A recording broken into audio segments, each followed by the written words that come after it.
Hey guys, welcome back to my channel. I hope you're good. I hope you're well. We are back with Ask Adela, Ask Adela, Ask Adela, Ask Adela, Ask Adela, Ask Adela, Ask Adela. It's old and I'm bringing it back, but I think to a lot of ya, it will be new.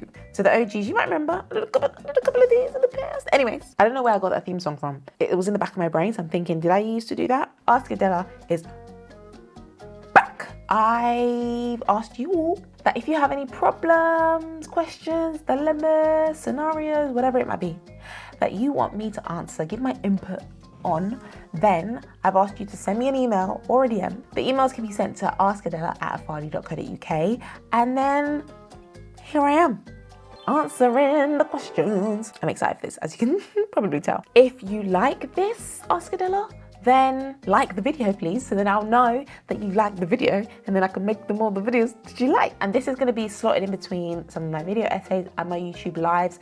This is more of a sustainable schedule for me, and it means that I can get consistent content out. Today, I plucked out 2 questions which are different, but I feel like they fit in within this similar theme. The theme is money, money, money, money, and love.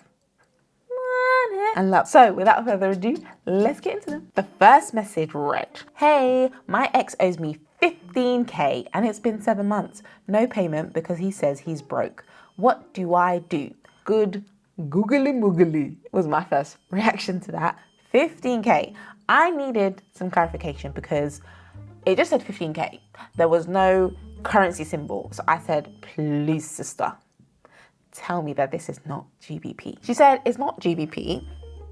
It's close to where she's from. It's close to like 700 GBP, and still good googly moogly was my response. She explained that it's close to many people's full salary, I guess monthly salary, I'm assuming. She had saved for about 8 months to support herself because she was doing an internship and she wanted to support herself after the internship. Smart moves. The ex has made no effort to pay it back, and she actually needs the money. And on top of it, she had, whilst they were together, already spent a whole bunch of money on him for like groceries, helping to repair his car. So yeah, it's giving more than 15k. Now, my thoughts on this. Obviously, it has to be said. I feel like it doesn't need to be said, but it kind of has to be said. We need to be a bit more careful when we are lending money, okay? We shouldn't lend money. I think the golden rule or whatever is that you shouldn't really lend money that you can't afford to lose. And I know a lot of people might say, I can't afford to lose anything, but you have to think worst case scenario. If this money does not come back for whatever reason, am I going to be okay? And if the answer is no, then maybe don't lend it. Also, let's not be lending money to boyfriends, girlfriends. That would be the standard rule, I would say. But let's be real, like, in reality, it's not as black and white as, oh no ring on my finger, you ain't getting my money. It's not as simple as that. The reality is we actually aren't. I think I was doing some research and there's statistics that say like quite a few people get help financially from friends and family. So we're not opposed to lending money to friends and family or just giving them money or just being generous with our friends and our family. And so if you think about it, it's not hard to understand why a boyfriend or girlfriend might just slip into that space of like friends and family, because they typically do in every other sense. Like they're so close to us, they spend so much time with us, they know us. So friends, family, romantic partner kind of all gets merged into one. And so if you're willing to lend to friends and family, you're probably going to be willing to lend to a romantic partner. But there's just been, it's just so messy, it's so sticky. And it's a bit cheeky to ask, I'll be real. That being said, it's done now. Do you know what I mean? Like, she's already done it. She lent him the money, and now she's in a sticky situation. So I'm not going to like dwell on like, you should have lent him money, because she did. She did. What now? What would I do? All right. I think I would take like a 5-tier approach to this, okay?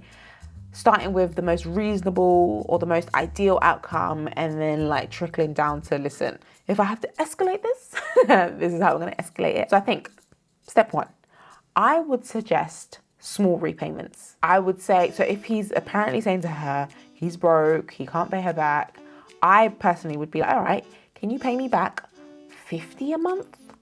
Can you pay me back can you pay me back anything a month? I think what that would do is, 1, hopefully if they agree, it means you're going to get your money back eventually, not ideal. But right now you're getting nothing. So £50 is better than nothing. And £50 over X, 1, 2, 3, let me do the maths, it's going to turn into the money that you're owed, okay? That's, maths. But what it also does is it makes the intentions clear. Because if I suggest a small repayment every month and you refuse, that confirms to me that you have absolutely no intention of paying me back. And that's a problem. However, at least I know, because I don't know like what the communication has been like, but I'm assuming you're like hounding this person, like, pay me back, pay me back, pay me back. And they're like, I can't. Are they lying? Are they not? Who knows? But at least if you say, okay, pay me back £20, pay me back $30, at least then you know, based on their response, whether they ever had the intention of paying you back at all. Because if they say no, then clearly, sister, they don't want to give you the money back. So that was step 2 actually, because step 2 is to gauge their interest, gauge their reaction, be like, okay, is this person bluffing? Were they ever going to pay me back? And if they say yes, great. If they say no, we move on to step 3. I personally, would I do this? Yes, I would. I would threaten them with legal action. I'm questioning myself because, recovering people please and all that. I don't like confrontation, but £700, 50K in whatever currency. I would threaten legal action. Also, they're my ex. You know what I mean? Like, I'm not trying to preserve any kind of relationship here. So I'm going to threaten them with legal action. Threaten because that might scare them into action. So I would first threaten them. Step 4. If that doesn't work, I will, in fact, take that legal action. The threat would become a reality, my friend. I don't know where you're from. And so hopefully there is like the equivalent of a small claims court, which is what we have over here. I would go down that route. Honestly, I would. And I think in order to kind of, have a leg to stand on, you need evidence. I don't know what kind of evidence, but I'm imagining hopefully there was like a paper trail to this. There was a text message like, hey babe, I've sent you the money, or hopefully, you know what I mean? Obviously it might have just been all word of mouth, but hopefully not. So I would actually, I would take legal action. The thing is, if you lose this legal battle, that's step 5. And step 5 is that you will just have to charge it to the game. As in, that sounds very blasé, and I know that losing money is not blasé, but there's no other alternative. Correct me if I'm wrong in the comments, but if I'm offering you a payment plan, I'm threatening to take action, I actually take action, and then I lose said action, there's nothing else legally. If you want to call them random, no, don't do that. Legally, there's nothing you can do. And so you charge it to the game, you cry, you let off whatever steam, and then you move on and you learn your lesson. And the thing is, right, if you do take a legal route and you lose, I'll be honest, I don't think that man is ever going to pay you back. Like, he's not going to be like, oh, you lost, but out of the goodness of my heart, here's your money back. Whenever he has it. Probably already has it, to be fair. Yeah, and so you would have to charge it to the game. That would be my approach. Now, if you choose to take this advice, you have to consider some things. Consider the fact that it could get ugly. It could. From the moment you threaten, actually, I don't know, at any stage, it could get ugly. So you kind of have to be honest with yourself and be like, listen, am I that girl? Am I that girl that's going to actually go through this and deal with that stress and all these kind of things? I would advise that you do become that girl, because this is a big violation and we shouldn't necessarily let them get away with it. But if you're unwilling, that's also understandable, because it's not an easy thing, especially with someone who you had like such a close relationship with, to just be like, I'm taking you to court. That's a decision that you have to make. And again, if you choose not to, then you may have to take an L, because I don't know how long you've been trying to get this money back, but so far, no luck. It's hard to kind of give advice not knowing your temperament, your personality, so I don't know how far you're willing to take this and how sort of, you're willing to, when I say I don't mean like crimes, I mean like, are you willing to flip and knock on his door and be like, listen, bruh, where's my money? So, food for thought. But as always with these dilemmas, let me know what you think also down in the comments. I might have missed something. I'm just a girl. We'll see. The second question was, what are your thoughts on girlfriend, partner, spouse allowances? So you can see how we are on this topic of love and money. But question 2 was very different to question 1. And I love this question. I'm so glad to answer it because I feel like around this topic of money and relationships, there's just so much nuance. And yet, often the conversations I see that happen around money and relationships are so surface level. They're very two-dimensional. It's like, oh, who should pay on the first date? Oh, how much should my man make? Oh, when's a good time to pay for this, and when should she pay for you? And it's just like, they're so difficult to answer because there's so much nuance to every single relationship, and yet the answers are so black and white. And so I think to answer this question, I kind of need to create some scenarios, because each scenario is gonna get a different response from me. So scenario 1 for me, my boyfriend wants to give me an allowance. Let's say that's the scenario, okay? He, I don't know, earns loads of money. Maybe he does. He wants to give me an allowance. Personally, me, Adella Afadi, being, well, I guess Adella Cyril in this case, because I'm not married, I would not accept it. I don't know. It just seems odd to me. Like, you're just my boyfriend and you want to give me money. Gifts, if you're generous and you want to give me gifts, cool. But like, to give me an allowance, I don't think, personally, as much as in my head I'd be like, yes, get the money. In reality, I don't think I would accept it. But if for whatever reason, I don't know, maybe he's a millionaire, in which case I'm like, it's just pocket change to you, isn't it, sir? Then maybe in a scenario where I did accept it, I would 1000% maintain my own income. So I'm not about to quit my job to be taken care of by my boyfriend. Personally, that seems very risky.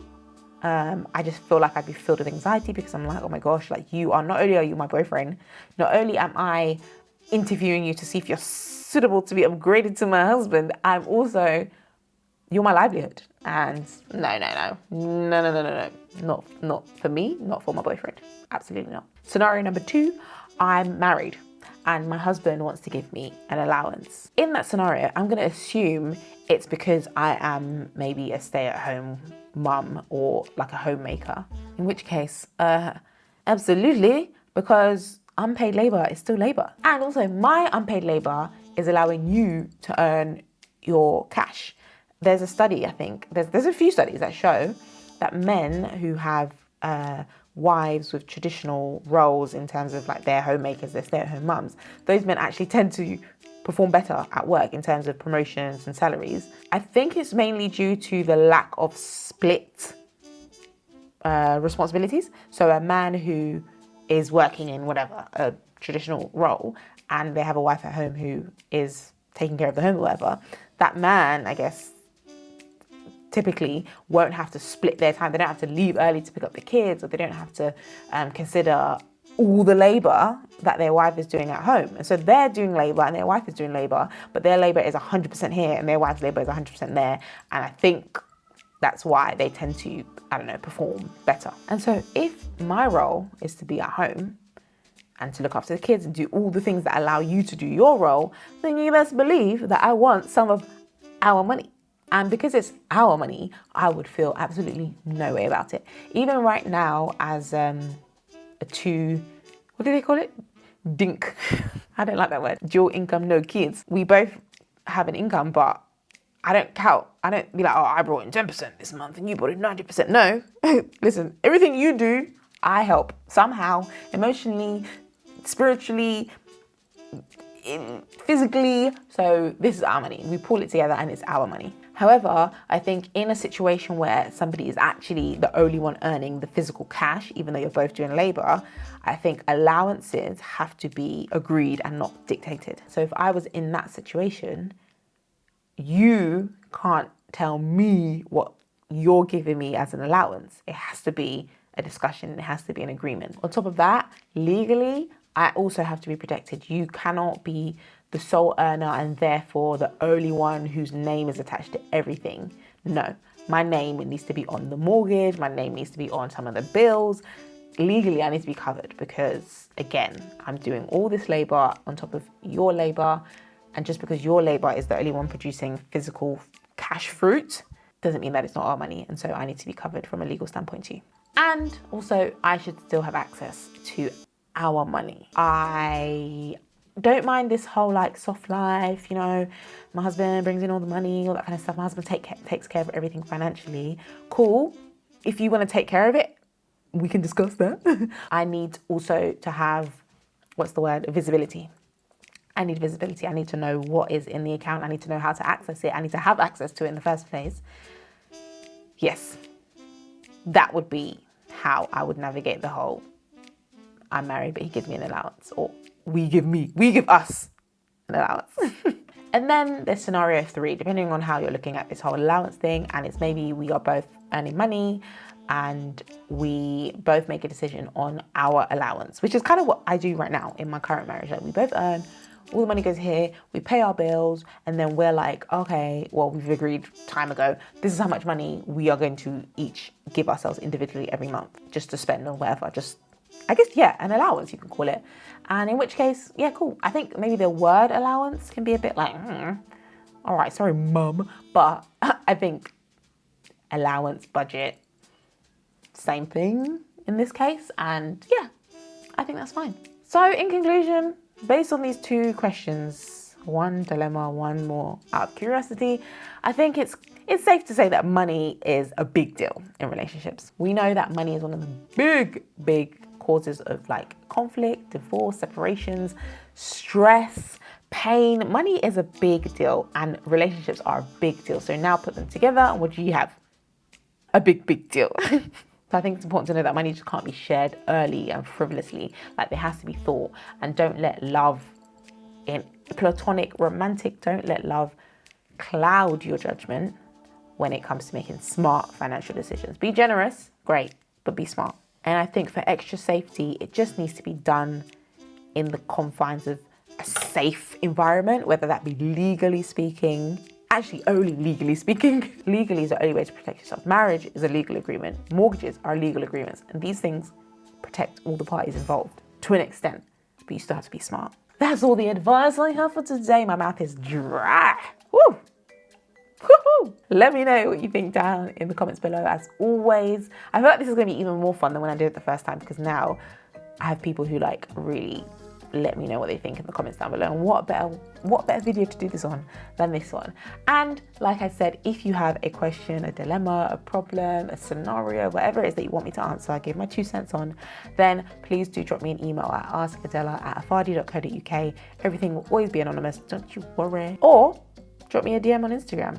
Depends on the length. Might be a quick one, might be an email, whatever works for you, babies.